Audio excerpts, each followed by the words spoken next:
اچھے وقت کی ایک خامی ہے، جلدی گزر جاتا ہے، اور برے وقت کی اچھی بات یہ ہے کہ ہمیشہ نہیں رہتا۔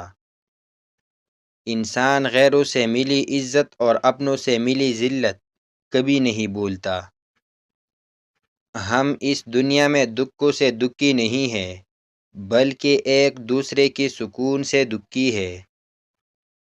مرنے کے بعد اللہ کے پاس جانا ہے، تو بہتر ہے کہ مرنے سے پہلے اللہ کے قریب ہو جاؤ۔ انسان کی سستی اس کی بہترین خوبیاں اور تمام خوابوں کو تباہ کر دیتی ہے۔ منافقت سے بہتر ہے کہ تم کافر مر جاؤ۔ جہنم میں کافر کا درجہ منافق سے بہتر ہے۔ منافق اور بدتمیز کا فرق کیا جائے تو بدتمیز اتنا خطرناک نہیں ہوتا جتنا کہ منافق۔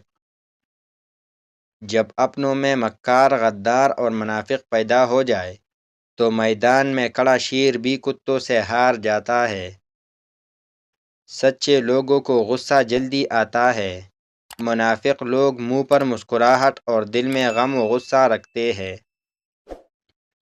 مشکل وقت ایک ایسا فلٹر ہے جو آپ کی زندگی کو منافق، لالچی اور مکار لوگوں سے پاک کر دیتا ہے۔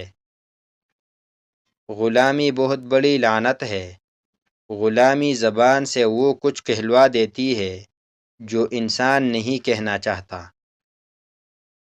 حیرت ہے تعلیم و ترقی میں وہ قوم کتنا پیچھے رہ گئی جس قوم کا آغاز ہی اقرا سے ہوا تھا۔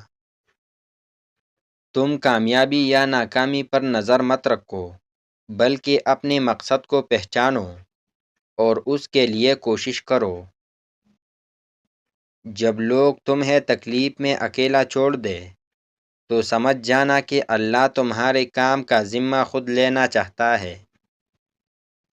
اللہ کو دل اور زبان کا سخت ہونا پسند نہیں، اس لیے اللہ نے دونوں کو ہڈی کے بغیر بنایا ہے۔ دل محبت سے نرم ہوگا اور زبان اخلاق سے۔ تمہارے درد سے تمہارا رب خوب واقف ہے، بس صبر کرو تاکہ تم اور مضبوط ہو جاؤ۔ اگر تمہاری نظر محبت سے بھر جائے تو تمہاری دنیا بھی محبت سے بھر جائے گی۔ جو کچھ تم کو دیتے ہو وہ تمہیں نئی راہ دکھانے کے لیے جاتا ہے۔ اللہ کا ذکر دل کی حالت کو بدل دیتا ہے، اور دل جب اللہ کی رضا کی طرف مائل ہوتا ہے تو زندگی میں سکون آ جاتا ہے۔